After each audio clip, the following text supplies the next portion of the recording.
കഴിഞ്ഞ മാസം 29 ഞാനും എൻ്റെ മുതുക്ക് പെങ്ങളും പെങ്ങളെ മോളും കൂടി ഗോവയിൽ പോയിട്ടുണ്ടായിരുന്നു കേട്ടോ. അവൾക്കൊരു ടെസ്റ്റ് ഉണ്ടായിരുന്നു അവിടെ. അതാണ് എൻ്റെ പൊന്മാൻ്റെ റിവ്യൂ ഒക്കെ താമസിച്ചത്. ഞാൻ ഉണ്ടാക്കിയ അപ്പം തിന്നുകൊണ്ടിരിക്കുകയാണ്.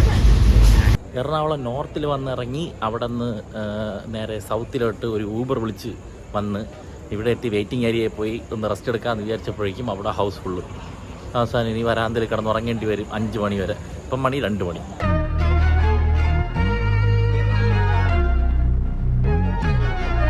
സ്വാമിയെ പ്രാണായാമം ചെയ്ത് കുണ്ടലിനി ശക്തി ഉണർത്തി നെഞ്ചുവരെ ഭസ്മമിട്ട് ഇവിടെ അങ്ങ് സമാധിയാക്കും. ഈ സമയത്ത് ഇവിടെ വെച്ചാണ് ഞാൻ ആ റിംഗ് ടോണിൻ്റെ റോസ്റ്റ് ഉണ്ടാക്കണത്. Ernakulam Nizamuddin super fast express നല്ല അടിപൊളി ട്രെയിൻ കേട്ടോ. നല്ല വൃത്തിയും ഫുഡും ഒക്കെ നന്നായിട്ടുണ്ടായിരുന്നു. സർവീസും കാര്യങ്ങളൊക്കെ എല്ലാം. മടങ്ങൻ റെയിൽവേ സ്റ്റേഷനിലേക്ക് വേണ്ടിയിട്ടാണ് ടിക്കറ്റ് എടുത്തത്.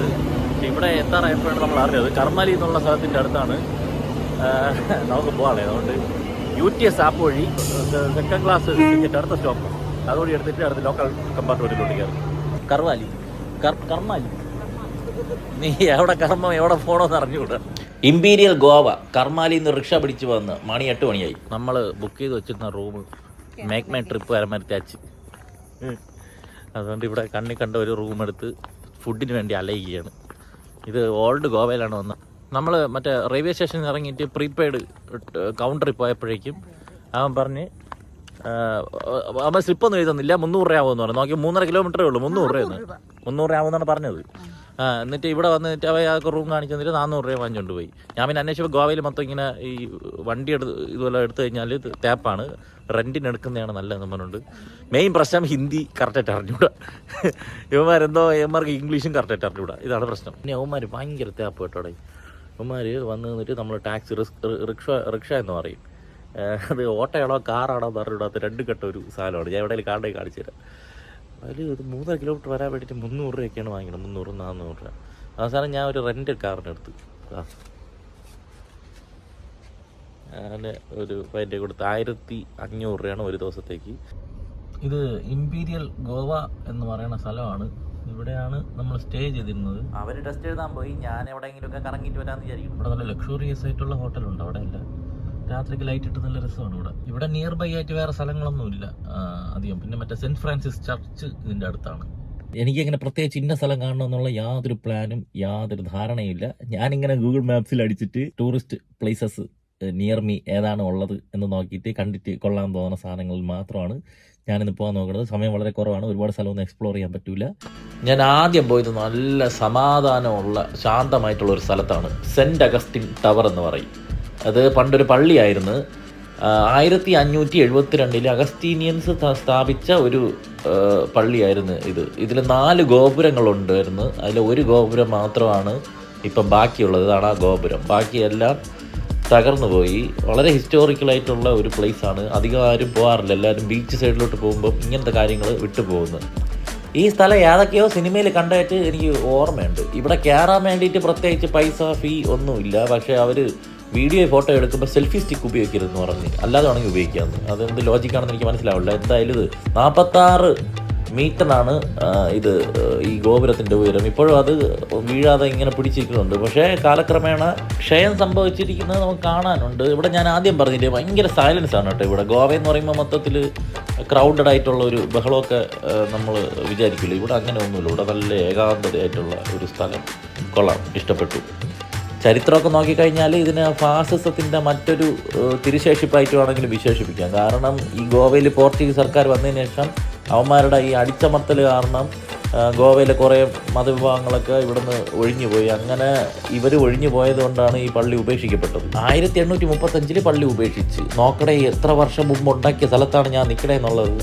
1931 ആയപ്പോഴേക്കും ബാക്കി ഗോപുരമൊക്കെ ഇടിഞ്ഞ് വീണ് പകുതി കൂടുതൽ വീണ് ഈ പരുവത്തിലായി. 1965 ഇറങ്ങിയ ഗുംനാം എന്ന പടത്തിൽ ലതാ മങ്കേഷ്കർ പാടിയ ഗുംനാ ഹേ കൊയ് എന്ന പാട്ടിലും, അതുപോലെ തന്നെ 2011 പുറത്തിറങ്ങിയ അജയ് ദേവ്ഗണിന്റെ സിംഗം സീരീസിന്റെ ഫസ്റ്റ് പടമായ സിംഗത്തിലെ സാത്യ എന്ന് പറയുന്ന പാട്ടിലും ഈ സ്ഥലത്ത് വന്ന് ഷൂട്ട് ചെയ്തിട്ടൊക്കെ പോയിട്ടുണ്ട് കേട്ടോ.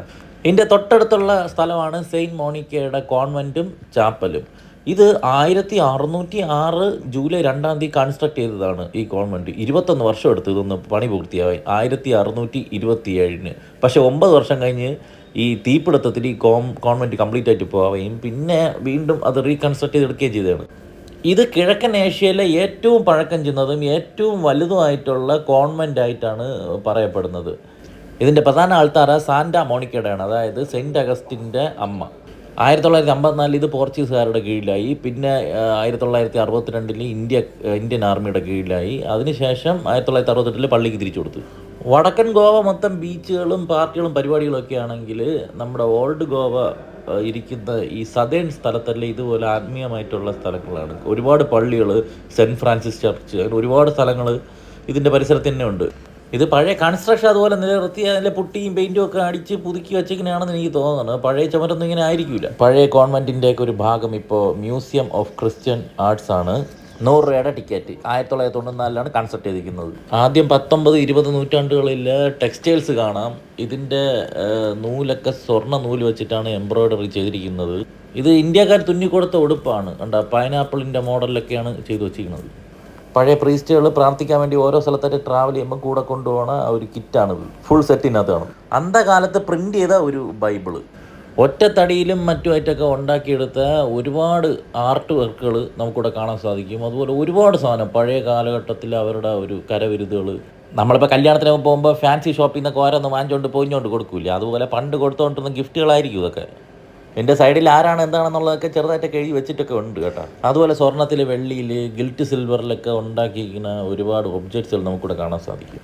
രക്തസാക്ഷിയായ സെയിൻറ്റ് ഉർസുലയും 1001 കന്യാസ്ത്രീകളും ഉണ്ണിയേശുവിൻ്റെ രൂപം ഇത് ഇന്ത്യയിൽ ഉണ്ടാക്കിയാണ് കേട്ടോ. പണ്ട് പള്ളിയിൽ ഉപയോഗിച്ചുകൊണ്ടിരുന്ന ഒട്ടനവധി ഉപകരണങ്ങളും ഇവർക്ക് സമ്മാനം കിട്ടിയ വസ്തുക്കളും ഒക്കെ നമുക്ക് ഇനി അങ്ങോട്ട് കാണാം.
ഇവിടെ മുകളിൽ വന്ന് നിന്ന് നോക്കിക്കഴിഞ്ഞാൽ ചാപ്പലിൻ്റെ വേറൊരു വ്യൂ കിട്ടും. ഇവിടെ തന്നെ വേറൊരു ക്രോസ് ഉണ്ട്.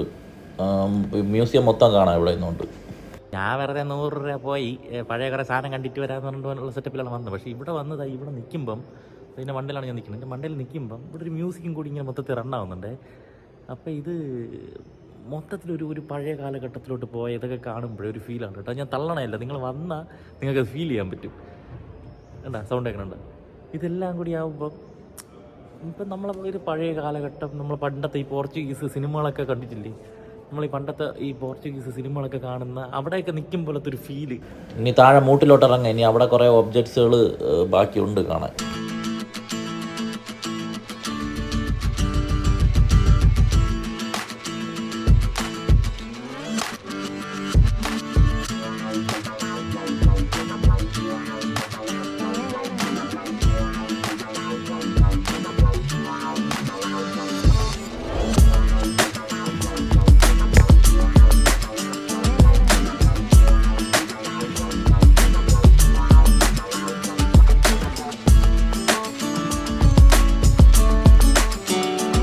അപ്പോഴേക്കും അവളെ പരീക്ഷ കഴിഞ്ഞിട്ട് വിളി വന്ന് ഞാൻ അവരെല്ലാം പിക്ക് ചെയ്തുകൊണ്ട് നമ്മൾ ചുമ്മാ കുറച്ച് സമയം ബാക്കിയുള്ളൂ, ആ സമയത്തൊന്ന് കറങ്ങാമെന്ന് വിചാരിക്കുന്നു. ഈ പോകണ വഴിക്ക് തന്നെ ഒരുപാട് കാസിനോസ്, അതുപോലെ നമ്മുടെ സ്ഥലത്ത് കാണാൻ കഴിയാത്ത ബിൽഡിംഗ് ഒക്കെ ഉണ്ട് കേട്ടോ. കുറേ ഇറങ്ങി നോക്കാനുള്ള സമയമൊന്നും ഇല്ല. ജീവിതത്തിൽ ആദ്യമായിട്ടാണ് ഞാൻ കാസിനോ ഒക്കെ കാണുന്നത്. അത് കയറിയിട്ടില്ല.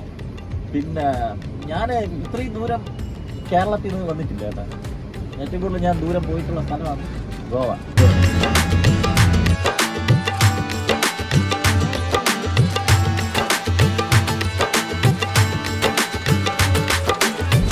ഗോവയിൽ വന്നിട്ട് ഒരു ബീച്ചിൽ പോലും പോകാതെ എങ്ങനെയാണ് പോണത്? നമ്മൾ 10-12 കിലോമീറ്റർ വണ്ടി ഓടിച്ച് വന്നിട്ട് പനാജിക്കടുത്തുള്ള മിരാമർ ബീച്ചിൽ പോവുകയാണ്.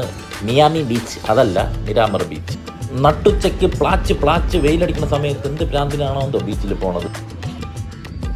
അപ്പോൾ ഇത് കാണാൻ ഇവിടെ ഈ ചുട്ടുപൊള്ളുന്ന വെയിലിൽ ചെരുപ്പിടാതെ നജീബൊക്കെ എത്ര നാൾ നടന്നു കാണും, എങ്ങനെ ഓടിക്കാണ്? അത് ഒരു നാച്ചുറാലിറ്റി ഇല്ല, ഒന്നുകൂടെ പറ, സ്വാഭാവികമായിട്ട് പറയും പോലെ പറ. രക്ഷപ്പെടാൻ വേണ്ടി അപ്പൊ എത്ര കാലം ഓടി ഈ മണലിൽ അത് അഭിനയമായിട്ട് തോന്നുന്നു, ഒന്നുകൂടെ പറ. നജീബൊക്കെ ഈ മണലിൽ കൂടി എത്ര നാൾ രക്ഷപ്പെടാൻ വേണ്ടി ഓടിക്കൊണ്ടാണ്. നല്ല നാച്ചുറൽ മൊത്തം ഞങ്ങൾ. നജീബിൻ്റെ കാര്യമാണ് ചേച്ചി ഉദ്ദേശിച്ചത്. ഇത്രയും വെയിലടിക്കണടുത്ത് ഈ ഒരു പൈൻ ഫോറസ്റ്റ് പോലെ ഇതിനകത്ത് കയറിയപ്പോൾ എന്ത് തണുപ്പടേ. അതുപോലെ ബീച്ച് തിരയെന്ന് പറയുന്ന ഒരു സാധനം കാണാനില്ല, നോക്കിയാണ് ചെറിയ ഒരു തിര കേട്ടോ, അത്രേ ഉള്ളൂ ബീച്ചിൽ. നമ്മളവിടെയൊക്കെയാണ് ആളെ എടുത്ത് മറ്റേ വാഷിംഗ് മെഷീൻ ഇട്ട് കറക്കും പോലത്തെ തിരകൾ പറഞ്ഞ ബീച്ചാണ് നമ്മളവിടെ ഉള്ളത്. ഇതെന്തോടെ പതിഞ്ഞ് ഇങ്ങോട്ട് നോക്ക്, എന്ത് രസം നടക്കാൻ, എന്തൊരു തണുപ്പാണ്. ഇത് കണ്ടിട്ട് ആരും വലിയ തിരയടിക്കണയാണെന്നൊന്നും തെറ്റിദ്ധരിക്കരുത് കേട്ടോ. ഇതൊക്കെ എൻ്റെ ഒരു ക്യാമറ ടെക്നിക്കാണ്, ജെൻസി വൈബ് പിടിക്കാൻ വേണ്ടിയിട്ട്. എങ്ങനെയുണ്ട്, സൂപ്പറല്ല ഞാൻ. ഇനി നമുക്ക് ഗോവയിൽ നിന്ന് തിരികെ അധികം സമയമൊന്നുമില്ല, പെട്ടെന്ന് ട്രെയിൻ പിടിക്കണം. ഇനി എന്തിനാണ് ഗോവയിൽ വന്നതെന്നല്ലേ നിങ്ങൾ ചോദിക്കണത്. കുറച്ച് ഗോവൻ മാർക്കറ്റുണ്ട്, പഞ്ചി മാർക്കറ്റ്. അവിടെ പോയിട്ട് ഉത്തുപ്പുര എന്തെങ്കിലുമൊക്കെ വീട്ടിൽ കാണിക്കാൻ, ഗോവയിൽ വന്നെന്ന് കാണിക്കാൻ വേണ്ടിയിട്ട് കുറച്ച് സാധനങ്ങളൊക്കെ വാങ്ങിക്കാൻ വേണ്ടി വന്നിട്ടുണ്ട്. അവിടെ നിന്ന് വാങ്ങിച്ചിട്ട് നമ്മൾ തിരിച്ച് പോവുകയാണ് റെയിൽവേ സ്റ്റേഷനിലോട്ട്, മഡഗോൺ റെയിൽവേ സ്റ്റേഷൻ. ഇനി ഇവിടെ നിന്ന് മഡഗോണിലോട്ട് ഒരുപാട് ദൂരമുണ്ട്. അവിടെ നിന്ന് 5:30ക്കാണ് ട്രെയിൻ, കൊച്ചുവേളി വരെ ഉണ്ട്. എന്തൊരു മകരസംക്രാന്തിയാണ് അല്ല, കേരള സമ്പർക്ക് ക്രാന്തി, അങ്ങനെ എന്തോ ഒരു ട്രെയിനായിരുന്നു, അതിലാണ് പോകേണ്ടത്. അതുവരെ പോകണ കാഴ്ചകൾ വല്ലതൊക്കെ ഉണ്ടെങ്കിൽ ഞാൻ ഇതിലിട്ടിക്കാം. ഇപ്പം നിങ്ങൾ വിചാരിക്കും എന്തരടെ ഗോവ വീഡിയോ എന്നും പറഞ്ഞുകൊണ്ട് ഈ 3 സ്ഥലം കാണിക്കാനാണ് നീ തള്ളിക്കൊണ്ട് അവരെ പോയത്, വീഡിയോ ഉണ്ടാക്കിക്കൊണ്ട് നമ്മളെ പറ്റിച്ചെന്ന് വിചാരിക്കണം. ഇടേ ഇത് ഒരു വിനോദസഞ്ചാരം എന്ന നിലയ്ക്ക് പോയതല്ല. ജസ്റ്റ് 29-ാം തീയതി ഇവിടെ നിന്ന് പോയിട്ട് 31-ാം തീയതി ഉച്ചയ്ക്ക് തിരിച്ചു വന്നു. അതിൻ്റെ ഇടയ്ക്ക് കണ്ട 1-2 ഇതൊക്കെ എടുത്ത് കൂട്ടിയെടുത്ത് ഒരു വീഡിയോ ആക്കി ഇട്ട് എന്നേ ഉള്ളൂ, അല്ലാതെ വലിയ സംഭവമൊന്നുമില്ല. കണ്ട തൂക്കുപാലം കണ്ട, ഇത് ഈ ഇടയ്ക്ക് കൺസ്ട്രക്ട് ചെയ്ത ഒരു തൂക്കുപാലമാണ്. രാത്രി ഇത് കാണാൻ നല്ല രസമാണ്, ലൈറ്റിങ്ങും പരിപാടിയൊക്കെ ഉണ്ട്. ഇങ്ങോട്ട് ട്രെയിനിൽ വന്ന സമയത്ത് നമ്മളിത് കണ്ടായിരുന്നു. ഗോവയിലെ മറ്റൊരു പ്രത്യേകത എനിക്ക് തോന്നിയത്, ഇവിടെ കടകളിലെ ബോർഡുകളെല്ലാം ഇംഗ്ലീഷാണ് യൂസ് ചെയ്യുന്നത്, അല്ലാതെ ലോക്കൽ ലാംഗ്വേജോ ഹിന്ദി ഒന്നും ഇല്ല. മഞ്ഞ അരളി കണ്ടിട്ടുണ്ടാടേ, ഗോവ വീഡിയോ എന്ന് പറഞ്ഞിട്ട് ആളെ പറ്റിച്ചിട്ട് മഞ്ഞ അരളി ഏച്ചി പടാ. ഇതൊക്കെ തന്നെയാണ് എൻ്റെ ഓണം.